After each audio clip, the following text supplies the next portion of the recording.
the bottom is just, it is falling apart. The panel gap is huge on this part, where compared to the other side, it is nice and tight. It has the problem with the ABS, the traction control light. It will stay on sometimes.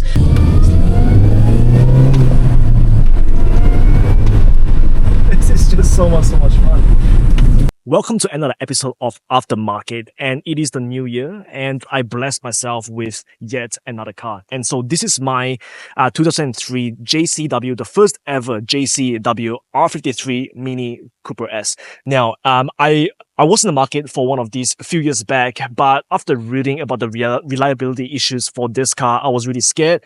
And so I thought, no, it's the New Year's. Why not? I'll just jump into one of these. So when this car popped up, I know I have to jump onto this and start making videos of it and really experience the Mini ownership. And so far, I've been loving this car. And this is easily the best car I ever had in terms of fun, in terms of how responsive this car is. And so in this video, I'll take you guys for a spin.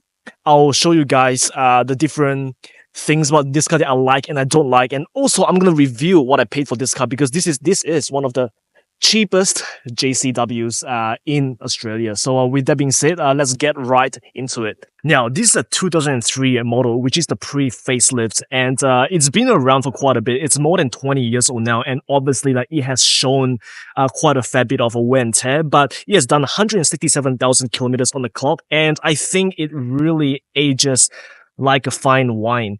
And obviously it has this little, being a 20-year-old car, it is actually in a really decent shape.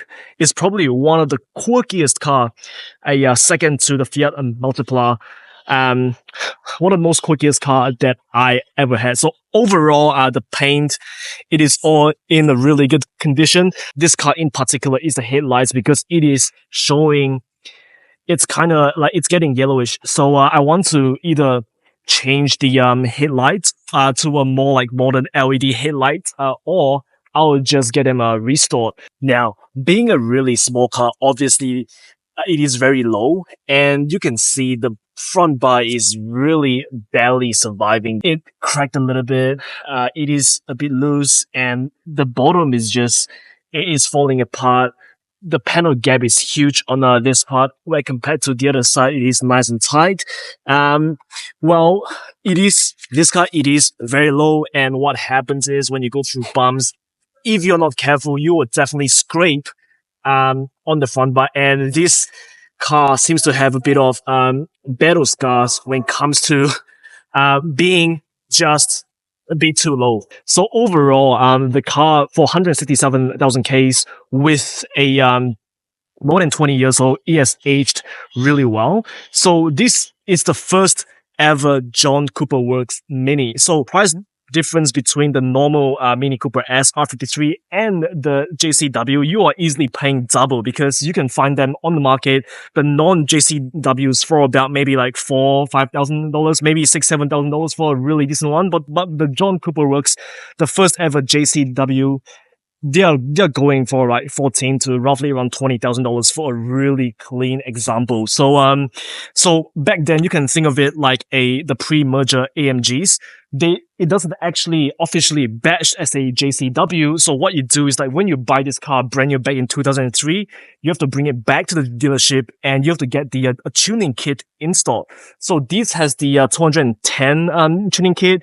It comes with a certificate to basically certify that this car officially, it's a JCW. So there's a few differences in the engine bay that tells you if you have a real JCW or fake one. So performance wise, it has a different head. It has ported exhaust. It has an intake. It has exhaust, and it has a few different stuff to basically push this car to roughly 210 horsepower. So speaking about the JCW version, let's pop the bonnet, and I will show you guys the main body of this car. So this is the main bread and butter of this car. So like the JCW has a different intercooler cover. You have the official plaque, you have the intake, and this is the 210 version, which had a different head. You have the red dot somewhere in the middle, 380cc injectors. and like a different pulley as well. And apparently, like the supercharger itself, it's kind of different as well. So overall, I love how the bonnet pops up like this. It looks like a race car, basically. Now, in terms of pricing, I paid $11,000 for this car, so making this the cheapest JCW in Australia, because in the market, they are going roughly around $14,000, $15,000, even $20,000 for a really clean one. So for $11,000 for the first ever JCW, I really can't complain. So now, obviously, there are things that I don't like about this car. Now, I'm kind of like a purist myself. I don't really like extensive mods on a car, going crazy. I do respect people with massive, really, really intense builds, but to me, I like to have the original condition as much as possible. So obviously, like, this has the aftermarket wheels. The previous owner did give me a set of original wheels, which is good. Now, obviously, in terms of mods, it has the 17% L-top supercharger pulley, which gives a lot more boost and just push the car a little bit more. You have the aftermarket boost gauge, and you have the throttle controller to basically change the throttle response of this car. So originally, I didn't really like these things, as I prefer it to be original. But so far, like, it is actually really cool to see like the boost gauge moving when you actually when you're driving. So that's kind of nice.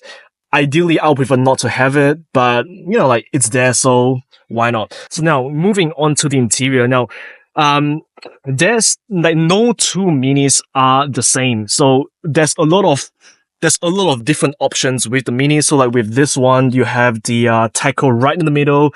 You have your speedo. We have the double sunroof. And you have a vastly different options. Some options you can get it with a wood grain. This has the alloy finish. I kind of like the alloy finish of this. It looks like it looks like it went through with a machine, and it has this little patterns throughout, and the theme is all throughout the trims. So overall, now this car is actually surprisingly spacious for a really, really small car. I expect myself to be really cramped in. And then the one thing I love about this car is like all of these switches. It looks like you are a airplane pilot, where you can just flick different switches. You totally feel like an F1 pilot just by doing this. If you do get this car, you do have to keep in mind the reverse is actually really close to the first, and it might happen to you when instead of going first, you might go reverse. So you just have to be really careful about that, especially when the gearbox is warmed up. It does loosen up a little bit, and it's so easy to get into reverse, and you don't want to basically hit the car behind you, because that will suck. So now, moving on to the things I do not like about this car. Now, this car rattles a lot. I understand it's 20 years old, but at the same time, like, the dash, literally, it will vibrate when you are going low speeds, and you can hear like different things rattling around. If you have OCD now, this will really annoy you, because the speedo is not in the center. It's sort of slanted a little bit. It's angled a little bit to the left, and seeing that, it just it kind of annoys me a little bit. One really interesting thing is like turn your signal. It doesn't actually show left or right.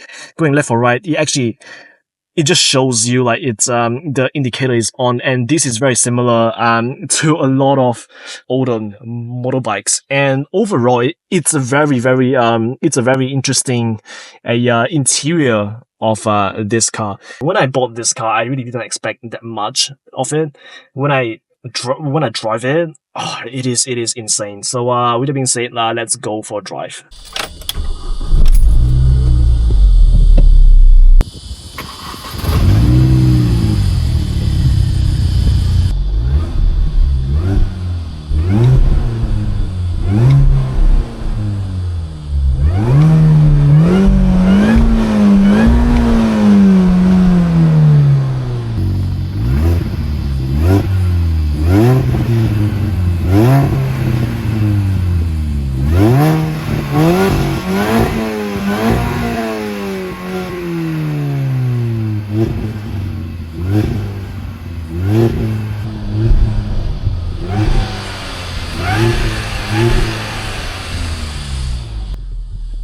I love the supercharger whine on this car. Now this car, like the exhaust is actually quite tame, so like on the inside you can't actually hear the exhaust note that much, but the supercharger just whines like a Hellcat every single time you give it the beans. So that is actually really intoxicating, and I just love driving this car. With my other cars, I don't even drive it that often anymore.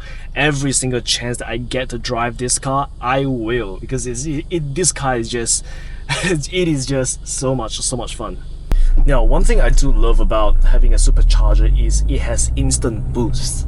There's no lag, the throttle response is insane, and once you hit the pedal, you immediately get boost, where compared to a turbocharged car, you will actually have to wait for the turbo to spool up. With this, you don't. It's instant, right? You step on it, you get like 5-10 pounds of boost. It is awesome, it's amazing. Now, speaking about things I do not like about this car, I actually don't have a lot of things, because overall, other than the rattly part, this car feels really raw, so I think that's kind of given. So I don't really have any bad things to say. So far, like I had this car for a week now, and so far I actually really like it.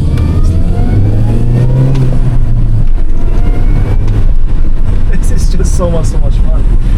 Going around the corners. This is it's just such a fun car. This is such a fun car to drive.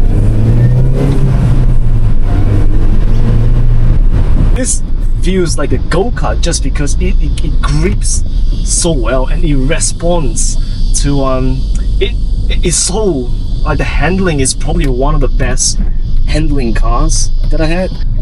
Now, it is actually a really hot day today. It's 31 degrees now, and I didn't want to turn on the aircon because I don't want to basically limit the power on this car. For a small car like this, the moment you turn on the aircon, you can actually feel the car being really heavy.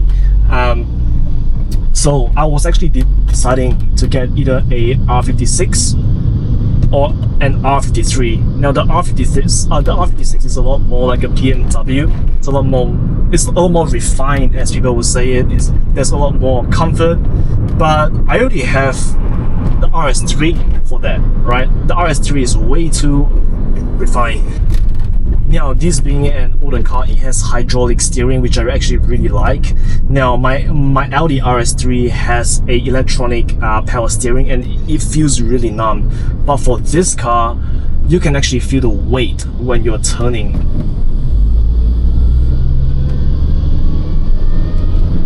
Oh, the supercharger whine is just, it is so intoxicating. Oh. For those that haven't had a Mini before, you guys are missing out. This car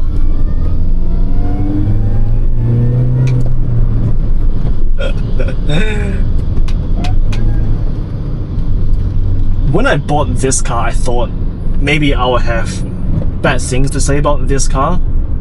I really have none. I love this car so much. So right now my throttle controller is actually off. Even then, the throttle response, it's amazing. The message is, if you don't have a Mini, get one. It will change your life. It will change what you think about them. It will change your perspective.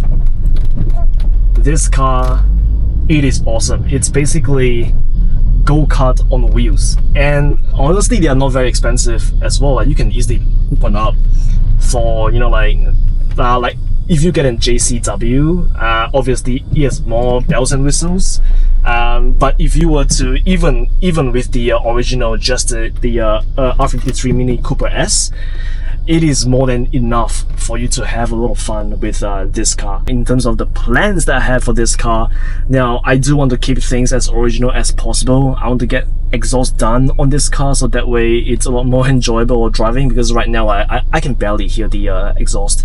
So exhaust now, because this has a smaller supercharger pulley, the 17% Alta supercharger pulley, I don't think this car has ever got it tuned, so I want to get that tune as well.